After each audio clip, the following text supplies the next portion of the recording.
Di awal tahun 2020, sebagian besar wilayah Sulawesi Selatan telah memasuki musim penghujan. Hujan dengan intensitas ringan dan sedang diperkirakan akan terjadi hingga 1 pekan ke depan. Intensitas hujan dikarenakan sedang terjadi angin monsun atau angin barat, hingga wilayah Sulawesi Selatan bagian barat terjadi musim penghujan sekitar akhir tahun lalu. Sementara puncak musim penghujan diperkirakan terjadi pada akhir Januari hingga Februari mendatang.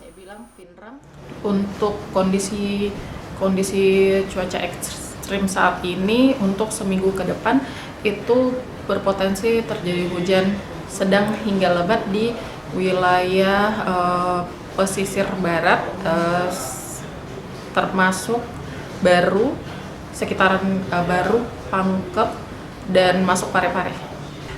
Biasanya tinggi gelombang laut itu berbanding lurus dengan cuaca. Jadi kalau misalnya cuacanya hujan lebat seperti itu, gelombang lautnya juga biasanya ikut tinggi.